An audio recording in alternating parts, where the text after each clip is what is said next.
to your spirit. A reading from the Holy Gospel according to John. Glory to you, O Lord.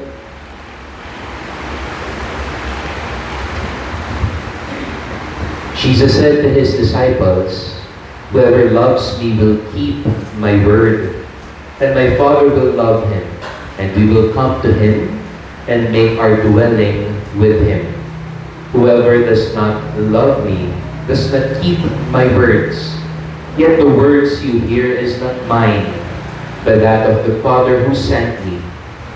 I have told you this while I am with you. The Advocate, the Holy Spirit, whom the Father will send in my name, will teach you everything and remind you of all that I told you. Peace I leave with you. My peace I give to you. Not as the world gives, do I give it to you. Do not let your hearts be troubled or afraid. You heard me tell you, I am going away and I will come back to you. If you loved me, you would rejoice that I am going to the Father, for the Father is greater than I.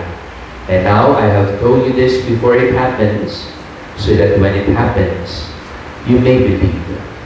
My dear sisters and brothers, the Gospel of the Lord. Praise to you, Lord Jesus Christ. Once again, a blessed morning po sa inyong lahat. Pakigreet niyo po yung mga katabi niyo, good morning.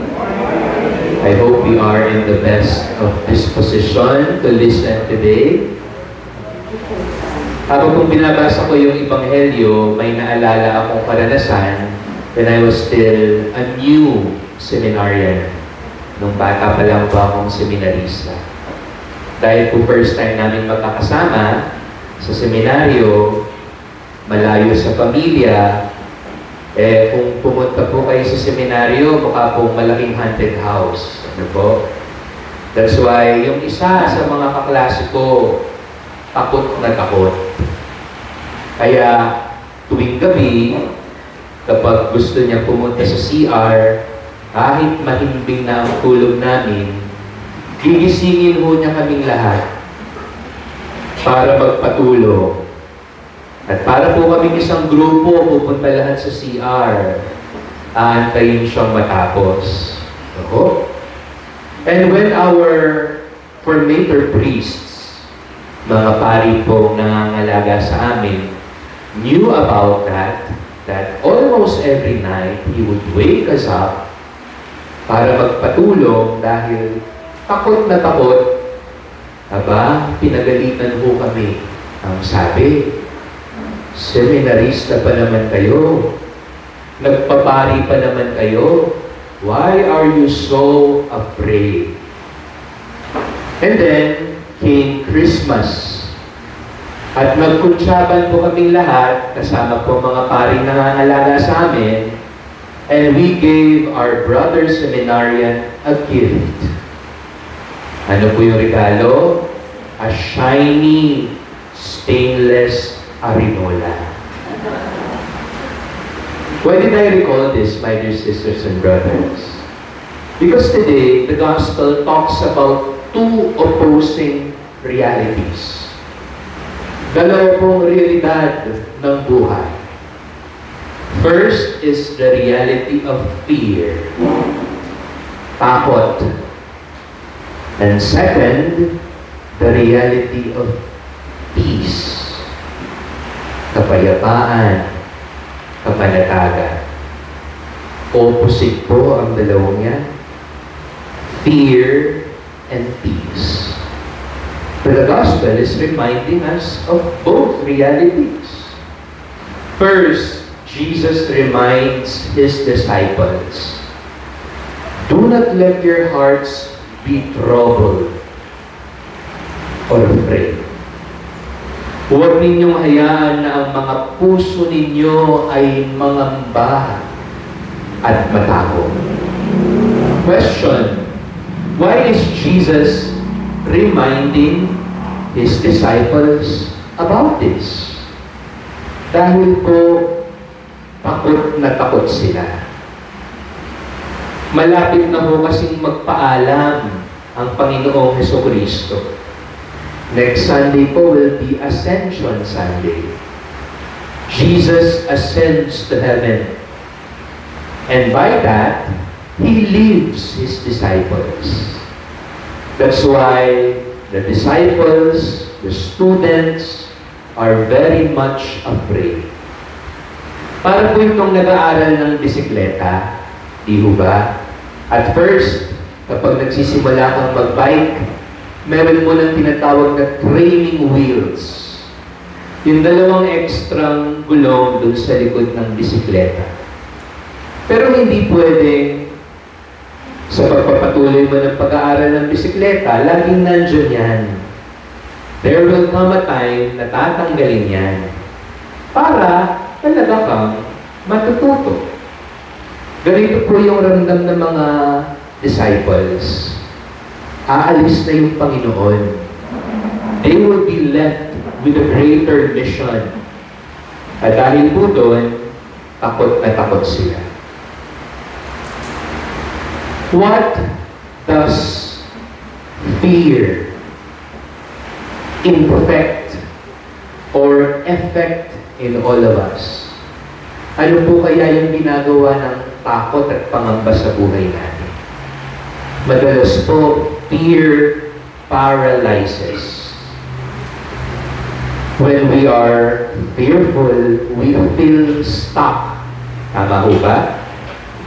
Sabi nga ho ng isang acronym, FEAR, F-E-A-R, is forget everything and run. Talikuran mo na lang, magtago ka na lang, huwag mo nang gawin, huwag mo nang pagpatuloy. Ganyan po yung ginagawa ng takot sa atin.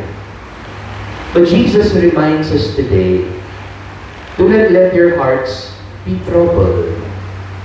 Do not let your hearts be afraid. Ibig pong sabihin ito, hindi naman mawawala yung mga nakakatakot na realidad. Hindi naman nawawala yung problema at paghihirap. That's impossible. Life is full of many fearsome realities. But Jesus is reminding us today, do not let your hearts be troubled or afraid. Why? Because of the second statement, the reality of peace. Sabi ng Panginoon, peace I leave you, my peace I give to you. Because of peace that the Lord gives, our understanding of fear is transformed. Dahil po sa kapayapaan na hatid ng Panginoon, yung pag-intindi ho natin ng takot ay nagbabago rin. It's not anymore forget everything and run. But fear, because of peace, means face everything and rise. Hindi na tinatalikuran yung nakakatakot na realidad. Hinaharap itong buong pananampalataya, buong pagtitiwala. And that is the reminder of Christ this Easter season. It is a message of peace. Amen? Di po ba sinasabi natin palagi yan sa misa? Kung minsan, parang play of words na lang. Di na tumiti mo sa puso. Peace be with you. Magkikis pa yung mga family, no? Mag-bless pa. Pero, do we really imbibe the peace of Christ in our hearts? Kapag sinasabi ko sa inyo, peace be with you. And then sasabihin po ninyo sa akin, sa inyo rin, Father. And also with you. And with your spirit. Puno ba ng pangamba ang puso mo? Are you afraid of many things? Afraid to fail? There is so much in your life that is not working out well at the moment. Are you overwhelmed today with so many responsibilities? Sometimes you cannot even sleep because of these things repeatedly running on your mind. Listen to Jesus, my dear friends. Take to heart His words.